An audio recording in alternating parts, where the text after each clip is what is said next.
So welcome to this presentation. We'll be together for an hour and a half. And yes, I'm going to start by sharing what we're going to cover today.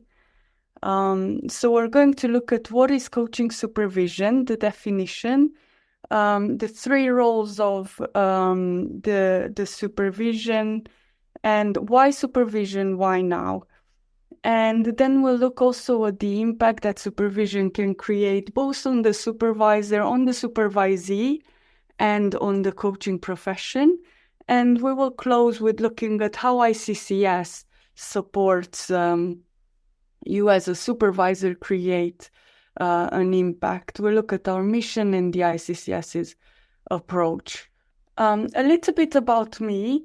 So I began my coaching journey in 2013 in the corporate world in financial services. And I used coaching after I trained. I used coaching in the corporate space as a tool in various roles. And I managed up, I managed sideways. I helped peers with career progression. I worked with very senior leaders. And about 5 years ago, I went full-time as a coach.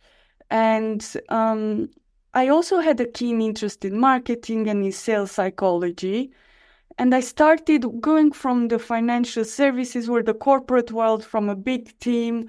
I felt this need to network and connect with other coaches because it was quite a lonely profession I found. And as I was connecting with more and more coaches, I started to receive requests to support coaches with setting up their business, finding a niche, finding their identity as coaches. And I realized that in time, a lot of our conversations started to become around confidence. So coaches lacking confidence in building their business, but also mainly in their coaching skills. And this had repercussions around promoting themselves because they didn't have the confidence to promote something that they weren't feeling skilled enough in. And a lot of the conversations went into this in supervision-like conversations around developing themselves, developing their skills and their identity as coaches. And then in 2021, I decided to train with ICCS as a supervisor, and I'm in love with supervision ever since. And 60% of my practice is in supervision today. I also work with ICCS. I support coaches who are where I was 5 years ago, wanting to become supervisors to decide, is supervision the right thing for them? Is ICCS the right school to train with? And yes, this is me. And I would love to hear a little bit about you.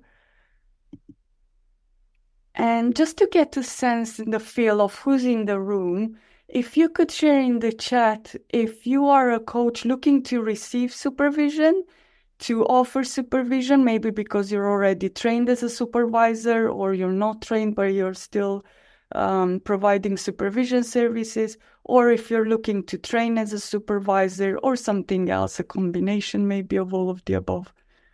So my aim here really for today is to answer a lot of your questions as best as I can, based on my experience as a supervisor. I'd like to make it as practical for you as possible in terms of the answers, and go away knowing more, or having more, knowing more than when you came to this presentation about supervision.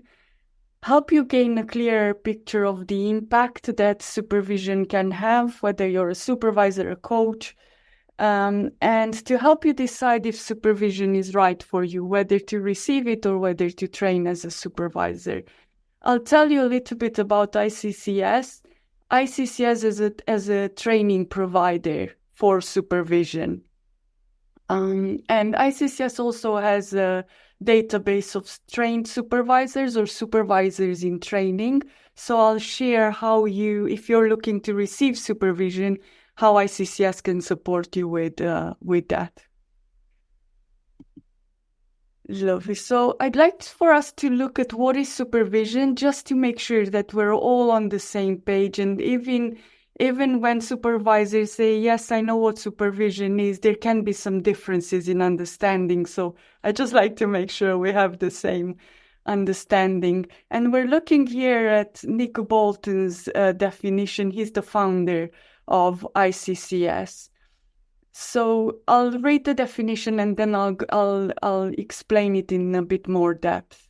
So coaching supervision is a collaborative conversation in which a supervisor and the coach reflect on the coach's practice and well-being to help them develop and thrive as a coach, whilst also ensuring the quality and integrity of their work for their clients, the systems they operate in, and the coaching profession as a whole.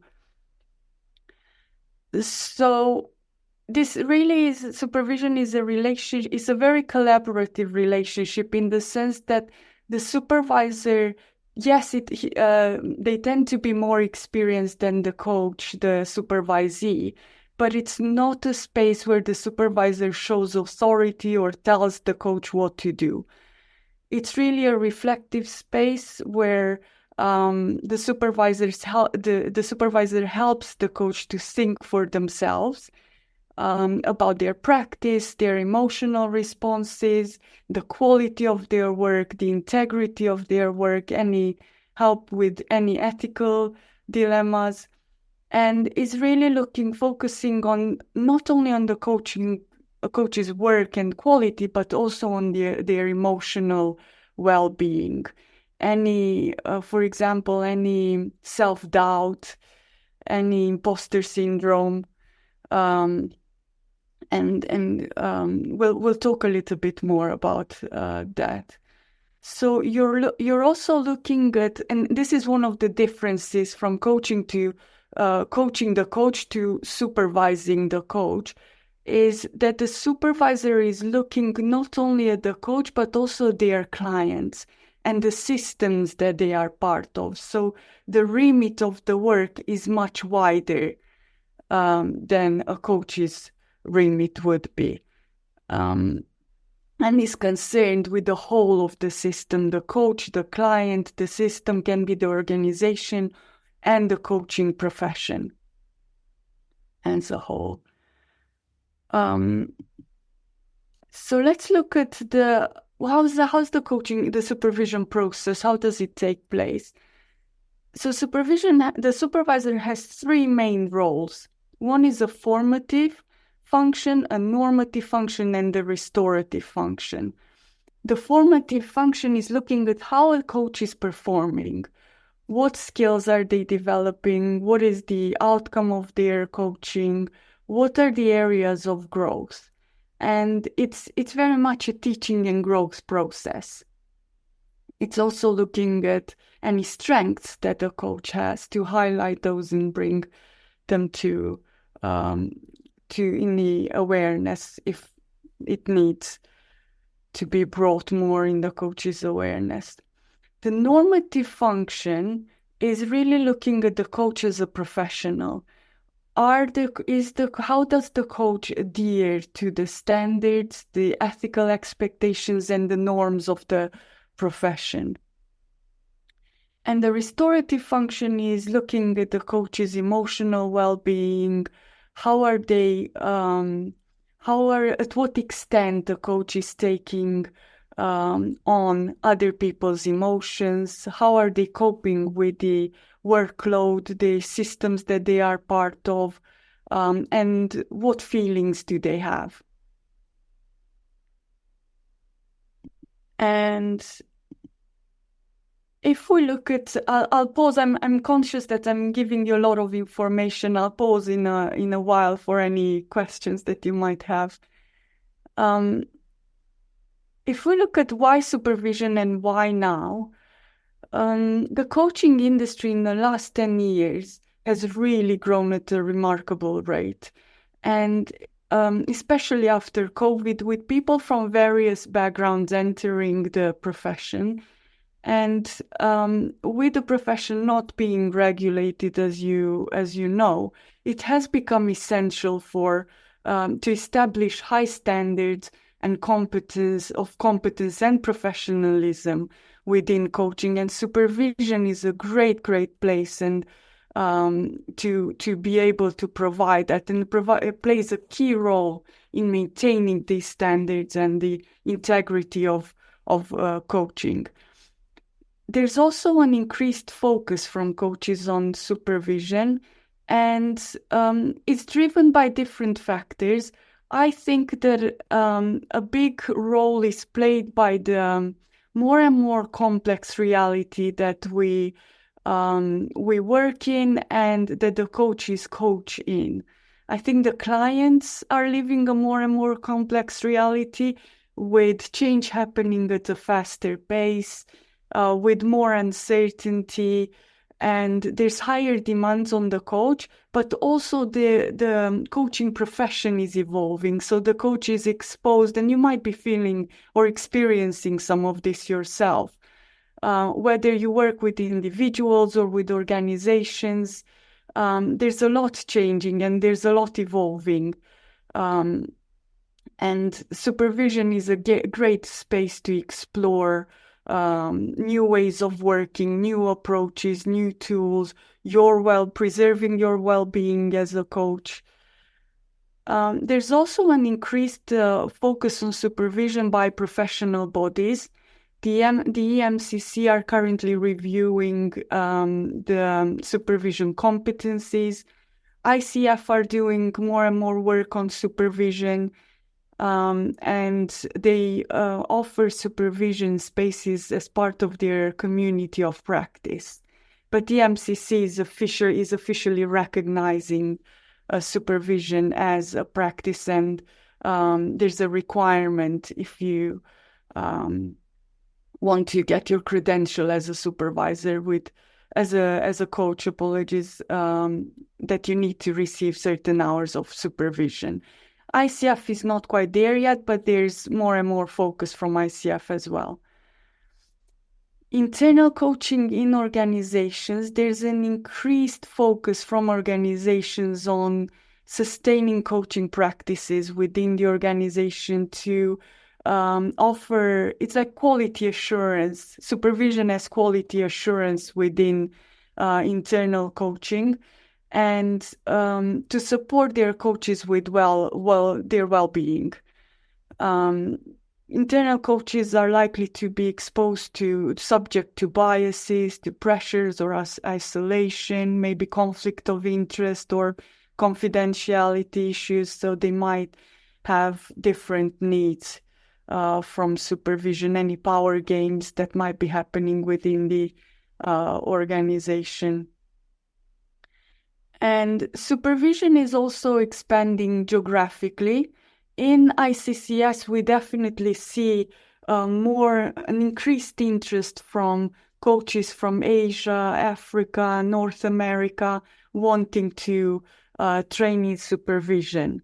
And I'll speak a little bit more about how ICCS plays a role within expanding supervision internationally. I'll quickly pause here to see if you have any questions so far.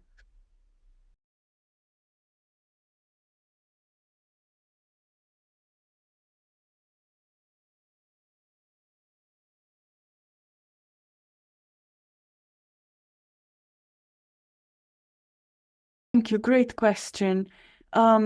We do prepare supervisors and train you how to support a coach's well-being.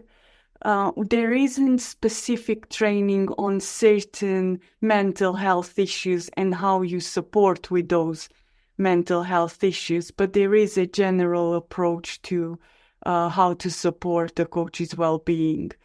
I'll focus a little bit on what's the impact and the outcomes on the supervisor.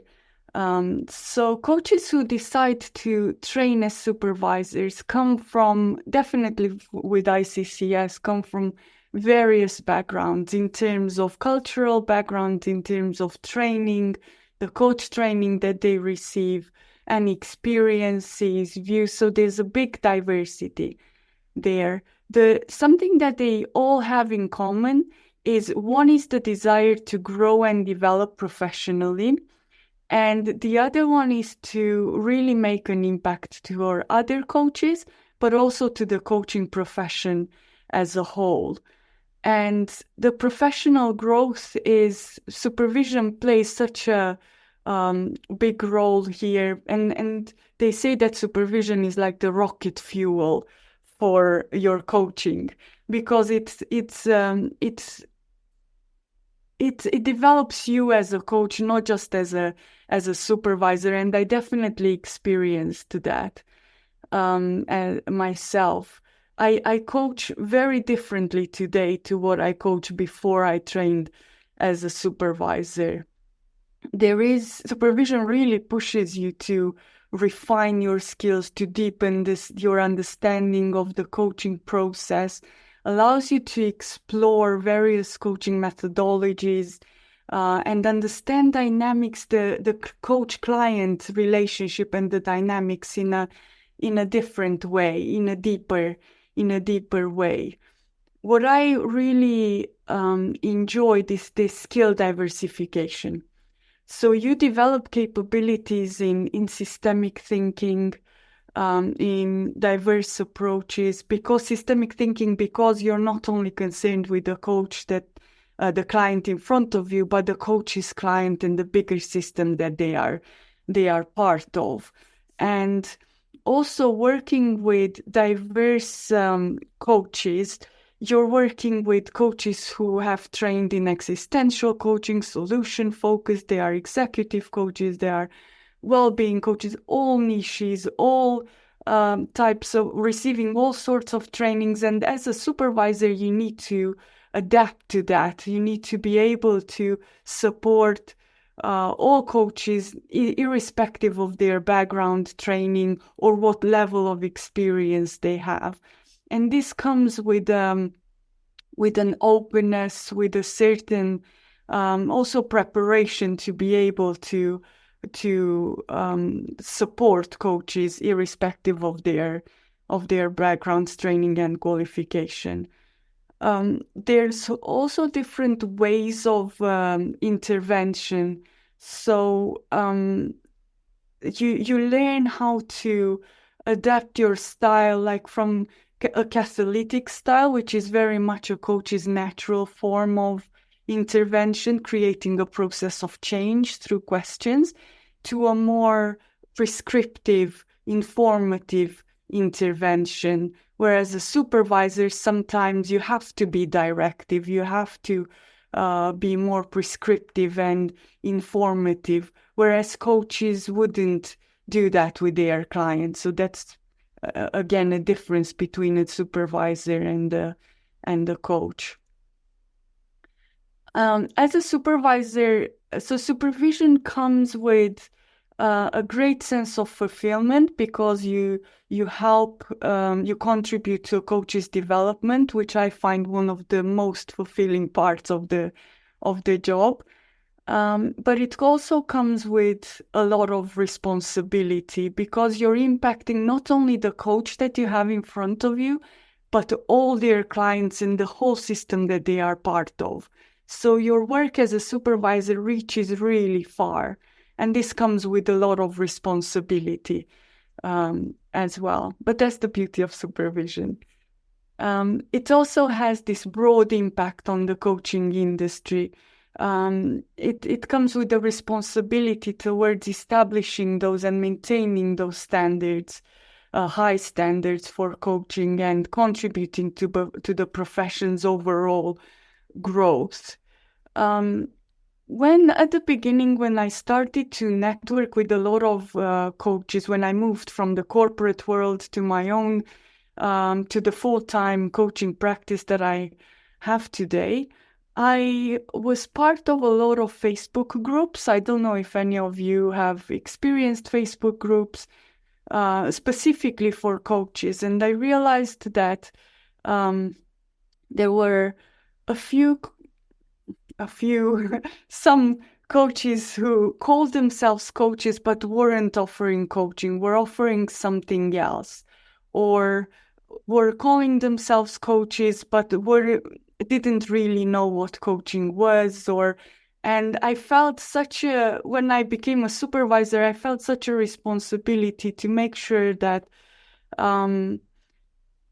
also from this point of view of who's part of the coaching community and what understanding do they have, and increasing this understanding and maintaining the integrity and the high standards of the profession is part of the work that I do. And supervision is also another service that you can offer as a coach, and can offer increased earning potential and opportunities for promotion, maybe if you're a career progression, if you're if you're an internal coach or part of an organization. So I mentioned that supervision changed me after I trained, and I just want to share a little bit of what was the impact for me, to maybe inspire you or to get a different understanding of how supervision can be impactful. I definitely became I became more aware of the various coaching processes and the various approaches to coaching, and really understanding this, but also helping the coach to be themselves and not try to put them in a box. This is the coaching box, and if you don't fit here, then you're not coaching properly. And this awareness of giving this freedom and helping coaches to be the best version of themselves, whilst adhering to standards and the norms of the profession and the ethical requirements. This is something that this systemic thinking is different for me to what I was doing before. And also I became much braver. I much braver in naming things. For example, if a coach comes to supervision telling presenting a case that they've been through, and I'm left with this feeling of overwhelm. They're sharing a lot, and I have this feeling as a supervisor of overwhelm. I now share that feeling. Before I was just processing it in myself, or thinking, well, I feel overwhelmed, but that's my business. There's nothing to do with the person that I have in front of me.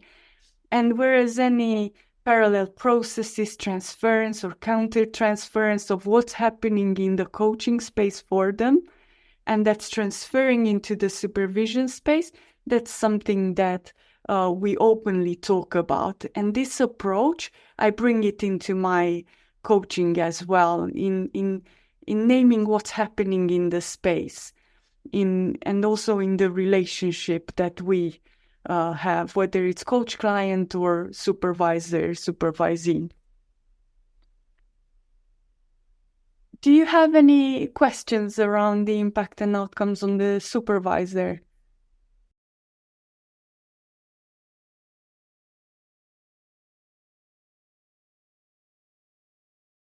That's a great question.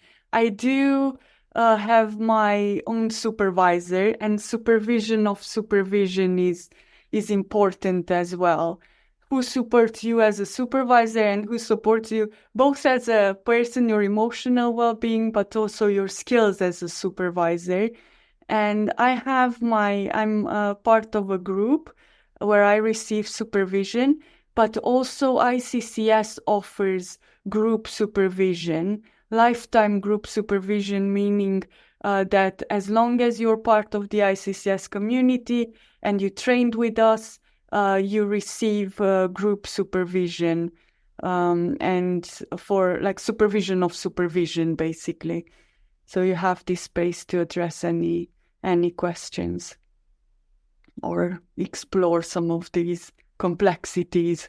Thank you for your question, Carol.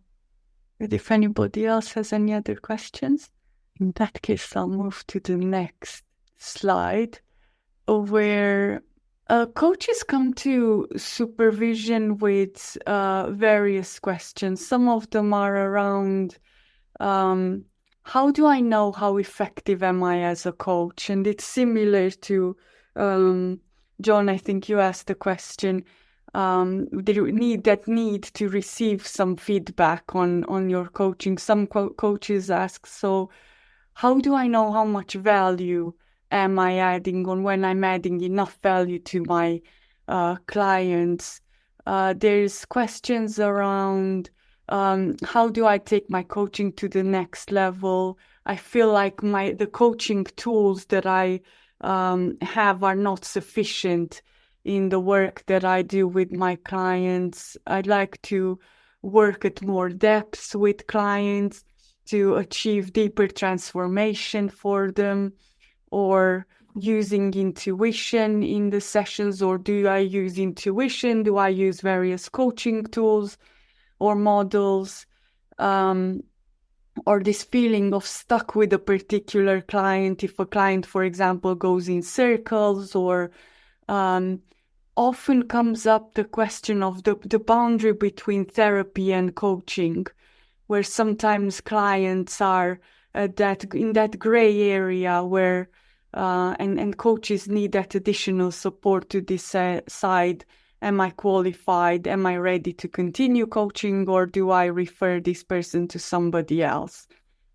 Or questions around clarity around their strengths and areas of development, blurring boundaries between the coach, the client, or other parts of the organization, especially for coaches who work with organizations. Or there's questions around how to end a coaching relationship, or a feeling of getting stuck. So supervision is really a great place for this professional development, to help coaches not only with things that they are stuck with or have challenging or find challenging, but also with areas of growth and strengths, to focus on there and highlight their strengths. And coaches are really, so supervision also encourages this self-awareness. Increased self-awareness is often a result of supervision, and the reflection that happens in the supervision space helps this self-awareness of any patterns, any unhelpful established habits potentially, but also on the things that coaches do well. So often I hear, well, I didn't realize how much the focus of coaches sometimes tend to focus on what they are not doing enough, and the strengths are not such a big focus. And sometimes that validation in the supervision space is needed and welcomed. And the supervision offers also, as we already spoke about, the space to process challenging client interactions and this emotional well-being of the coach, to reduce stress or preventing sometimes even burnout. Coaching can be a solitary profession as well, and its supervision heightens this sense of belonging, and reducing the feeling of isolation. And this can be one-to-one supervision or group supervision. And in terms of ethical and professional integrity, regular supervision really ensures that coaches adhere to ethical guidelines, help them navigate complex situations with clients, and avoid potential pitfalls in client relationships. Supervision and the more skilled the coach, the more confident in their work, the more improved the client impact it is. And reflecting on sessions and refining techniques that coaches have are really impactful and lead to more meaningful conversations with and client transformations for coaches. Supervision also provides a safe space for coaches to explore their own biases, emotional triggers, areas of uncertainty. And as they gain more and more self-awareness, they become more confident in handling complex scenarios or just in their coaching skills. And sometimes they come with this doubting doubting their effectiveness as coaches, and supervision is a great space to support in this area, and also helps with in helping coaches to be braver in challenging their clients where needed, and maintain that balance between being challenging yet supportive, and creating that environment for their clients and for that space to be truly transformative. And I'll pause here and for any questions. And hopefully it's this slide answered some of the questions that were asked right at the beginning, or the when you share the reason why you're here.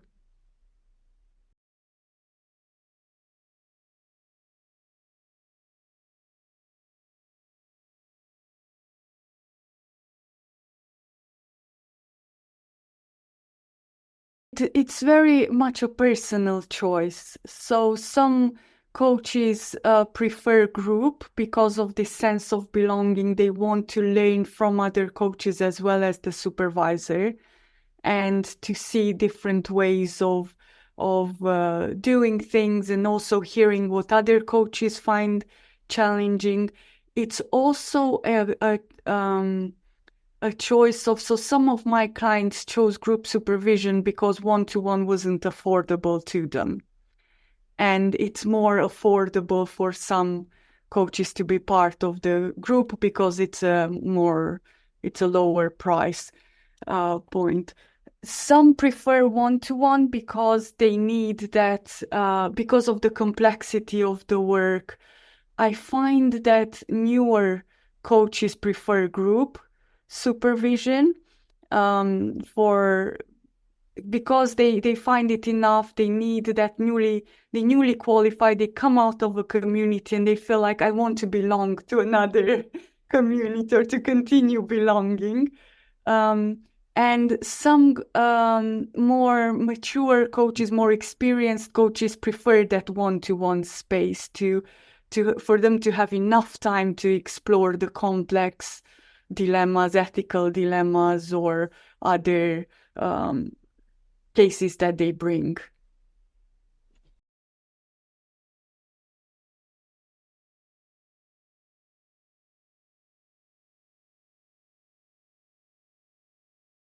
I find both spaces really rewarding. I'm naturally more comfortable with one-to-one conversations. Groups are not my comfort zone. And I do have small supervision groups because of that, but also because I think that in a small space, like small for me is 4 people, can offer you more, to give enough time to really explore what the person brings. So group is fun as well. It became fun with time.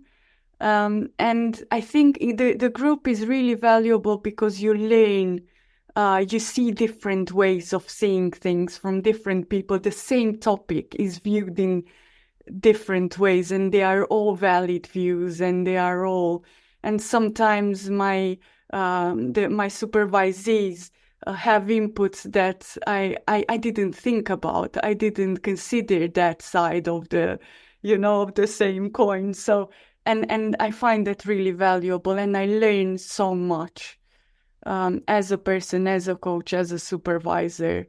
And those spaces, the group supervision is so carefully contracted for, of how are we being with each other, not only what we do in this space, but how are we being, how are we commenting, what do we need to have in this space in order for you to feel open enough, vulnerable to share what's going on in your practice and to feel comfortable to share it with the others in the group.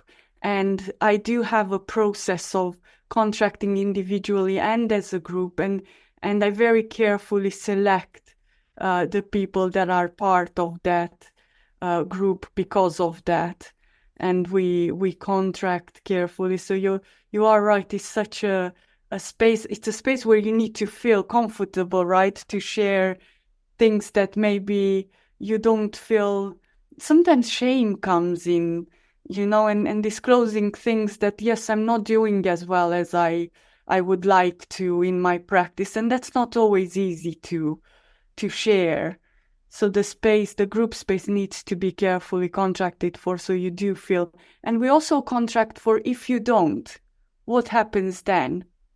If you join the group, we contracting, then we had a session where you didn't feel comfortable, or the way somebody commented, or the feedback that they offered, or what they've put on the table, you weren't comfortable with.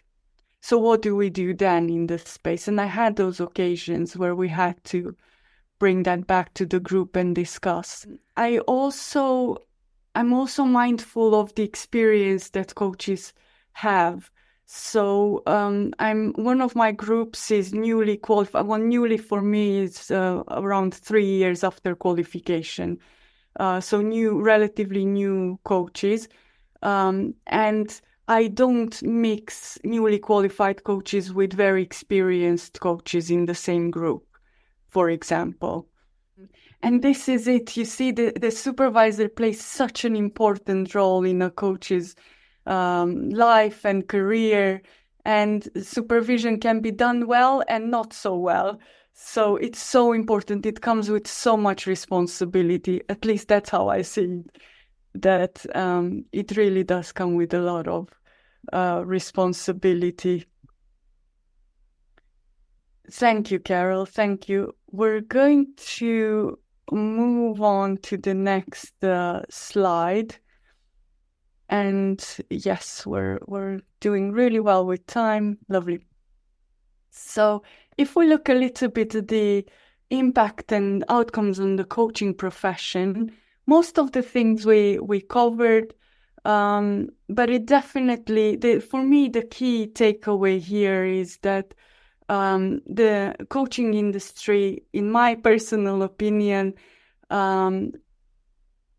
not only is supervision is not a nice to have, it needs it. I think that the coaching industry needs supervision now more than ever, because of the changing and ever evolving environment that we're in, and to really raise the standard and to keep these high standards of coaching that the professional bodies are promoting, and all of us are eager to promote. There's also a big part of ethical safeguarding. Supervision promotes a culture of ethical accountability, protecting both the coach and the client through boundary management, through confidentiality assurance, and is really a platform for discussing ethical dilemmas, helping coaches navigate complex situations with their clients or the organizations that they are part of or stakeholders that they work with. And Coaches who engage in supervision, in regular supervision, are seen as more committed to their personal and professional development, and really builds that trust and credibility. It builds your trust and credibility with yourself, but it also builds it with your clients and stakeholders. I have conversations with people who are looking to train as coaches, and many of them are telling me how they hear. Some are hear about coaching as not being regulated, and they are worried about that. So what's the impact of this? And supervision plays a big role. That Animas, for example, Animas is the sister school, ICCS is sister school, who offers training for coaches, for people to train to become credentialed as coaches, and supervision plays a big role, and a lot of people feel much more comfortable that there's mentoring supervision as part of the training, to for them to feel that although the industry is not regulated, but there will be some sort of a commitment to keeping the high standards, in addition to the coaching bodies as well. So any coach training providers and supervision training providers, they all have a responsibility that they play, and the role that they play. So supervision also supports long-term stability of the profession, really providing a culture of ongoing learning and development, and really encourages coaches to remain adaptable and open to new ideas, new ways of intervention, and to evolve together with the changing client needs and social expectations, and ensuring that there's relevant and the work that they do is still relevant and sustainable. So ICCS was born from the desire to make high quality coaching supervision training available and accessible to coaches all around the world. And Nick Bolton, you see Nick in the picture, he really developed ICCS with the idea of, we want to develop exceptional coaching supervisors who can really support, elevate the coaching profession globally. And we are on a mission, so far successful, but we're continuing. We're on a mission for ICCS to open up supervision training for coaches all around the world. And as Nick says, we want a supervisor in every country where coaching is available. Today, we train supervisors in over 26 countries, including regions where coaching supervision is still emerging, like Asia, Africa, are regions where coaching is, where supervision is still not as established as in Europe, for example. So here, Heini, I'm going to answer your question around how ICCS stands out, or what do we offer as our approach to supervision training. So ICCS is really looking at supervision with an integrative approach, in the sense that who you are is how you supervise, and you really show up in the relationship that you have with your supervisees. So we really encourage for you to be able to bring all your experiences, all your knowledge that you have, and integrate it into your supervision alongside what you learn throughout the training. So to bring your whole self into this relationship. It's very much a transformative and experiential learning. Transformative in the sense that it changes you as a coach and who you are as a professional. You'll be very different before you started the training and after you qualify. The training is very experiential, so it's very focused on exploration, on growth through insight, through group exploration. So it's not just the trainer lecturing, but it's really a group exploration and critical engagement in terms of making sense of the theory, and also looking at what does this theory mean in practice? What does it mean when I have a coach in front of me and a supervisor in front of me? And the training is really focused on giving you those practical skills for you to have real world impact, meaning that it's focused on that good balance between theory, but also practice. So it's looking to give you critical supervision skills, emphasize hands-on practice through observation, mentoring, supervision of supervision. And so by the time you complete the course, you'll be fully equipped to apply what you've learned with confidence in any supervisory settings. I have to say that I learned as much from the course, the ICCS course, as I learned from the peers that I trained with. There's a very careful selection process, so not anybody can train as a supervisor. With ICCS, we require a certain level of coach maturity and coach experience. So in terms of experience, you need at least 500 hours of coaching hours, basically, of experience before you can apply to become a student with ICCS, to train as a supervisor. And we take this selection process really seriously because of this learning that you do not only from the trainers and the course itself, but from your peers. And there's a lot of diversity in the room. Usually, coaches who decide to train with us have much more than 500 hours of coaching experience. Some come from different backgrounds. They also bring therapy experience or counseling experience. So it's not purely coaching, not always purely coaching, but the training itself is focused on coaching supervision. So you can't take this supervision into therapy or counseling. So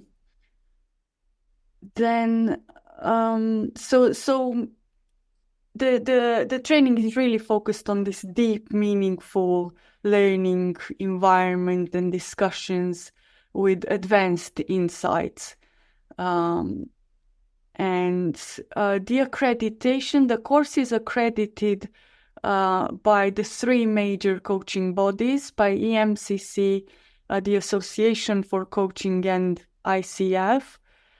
And our community is simply amazing and is shaping the profession all around the world. We're making a difference, as Nick says, and I love it. As supervisors, we're making a difference one coach at a time.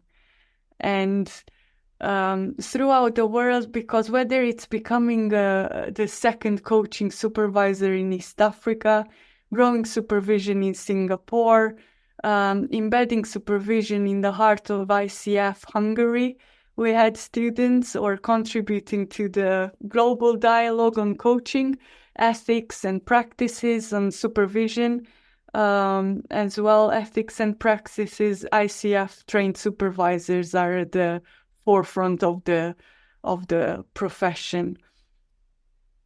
And hopefully this gives you a good insight into what we offer and how we're potentially different to maybe other training providers, and what ICCS can provide as a supervisor. I'll pause here for any questions before, and actually one thing to mention, to add, is the fact that our supervisors in training need 25 hours of supervision, of practice of supervision with practice clients. And if you are looking for supervision with a practice or with a training, with a supervisor in training, that means a reduced supervision at a reduced price. Please let me know and I will reach out to our community. Or you can, we have a supervision directory that we can make available to you for you to choose a supervisor. Again, if you're looking for a qualified, so this is the supervision directories for qualified supervisors. If you prefer to just send a little description about you, I can post that in our community of qualified supervisors, and whoever is interested in connecting with you, they will connect with you, and you can maybe find the right supervisor for you. You can have different conversations and see who's the best fit for you.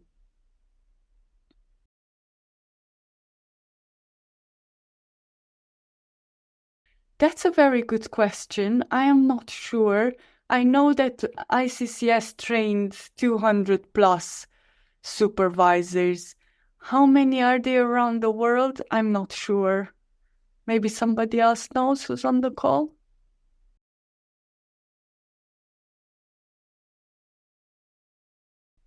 How many schools are there? That's another question that I'm not sure of. I know there's definitely not as many as coach training schools. There's much less. There's a few. I know about with the MCC. The last time I checked, about 25 schools who were registered or accredited by EMCC, and that's I don't know whether in Europe or globally. Probably Europe, because the MCC is more, I guess, more present in Europe. I don't know whether the MCC would accredit in Asia. I'm not sure.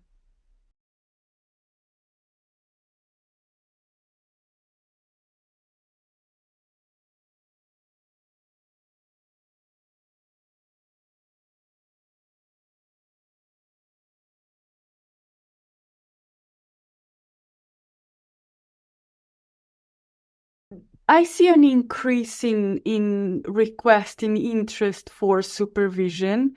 And I think it's one of the reasons is this differentiation, one, confidence in a coach's skills to gain more confidence, but also I want to differentiate myself from other coaches who maybe call themselves coaches but offer actually something else. So there's definitely an interest and need for supervision, both from organizations actually and individuals. There's more and more organizations focus on training internal coaches to become supervisors to ensure standards, quality assurance.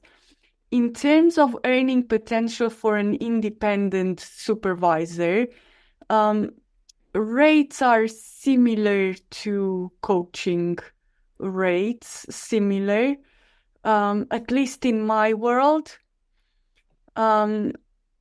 Supervision rates I heard to vary from up to £500 an hour, but that I heard that from a person that I can't name here, 30 years of experience of supervision.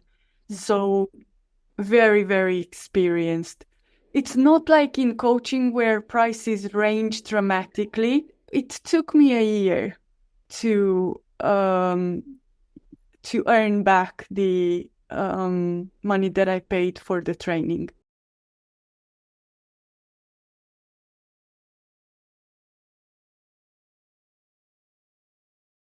Not through the ICCS training directly, and this is something, Julie, that I'm interested in to see how AI can support with supervision. And I attended an EMCC event where they were talking about revising the MCC supervision competencies, and they are considering to include AI within the competencies and see how supervision and AI are working together and the impact. So the impact is not very clear yet. I haven't used any AI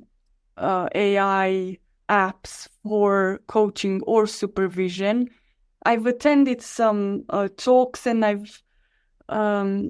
I've actually tested one coaching tool, but I don't have enough experience or knowledge to be able to share tangible insights with you. And I guess it's anything that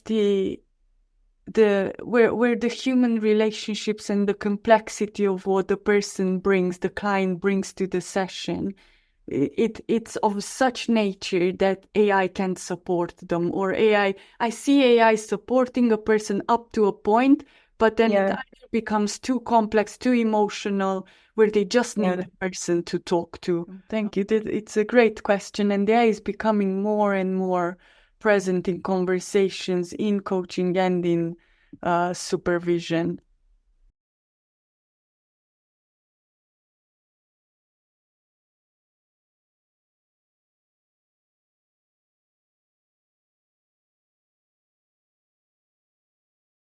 Honey, that's a great question. And I think it can matter, and it potentially it matters and potentially it doesn't. Because not knowing the challenges and the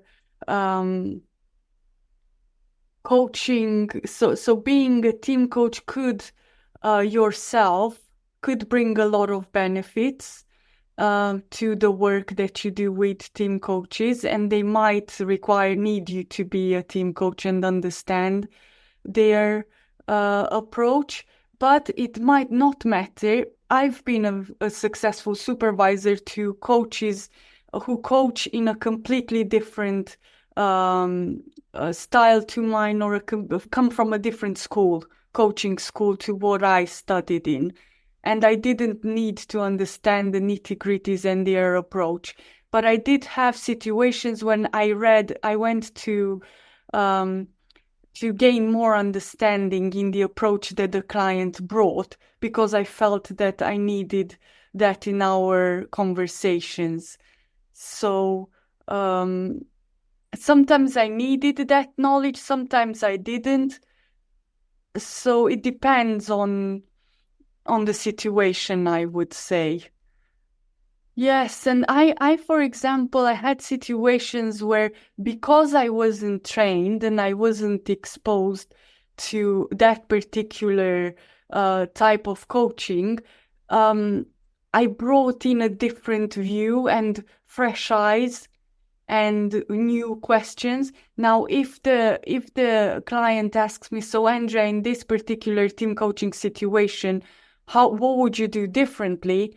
I wouldn't be able to potentially answer with a team coaching tool or approach, because I have no knowledge of it. But it can be an advantage, because you're bringing some fresh eyes, some new approaches, and yes, there might be, as you said, you might have facilitation or training or experiences as a trainer, or other type of work with teams, not as a coach, but as a facilitator or as a trainer, and that could play a role. It's lovely, great question. So we have a few minutes left. I'd like to talk to you a little bit about the next steps. So what I'll do, we will share the course guide with you. Ignore it if you're not planning to become a coach supervisor. We will share with you the directory of supervisors, of qualified supervisors, for anybody looking for a supervisor. And you can book a call with me if you want to have more information about ICCS and the training that we provide. It's a no obligation call, and you'll find the link in the chat. Or if there's any questions, maybe you're considering to become a supervisor, but later in time, or just thinking, how can I prepare for maybe training as a supervisor in a few years' time, but how can I prepare now? I would like to say a big thank you. And if you have any final questions, we have 2 minutes left. You've been such an amazing audience, and thank you so much.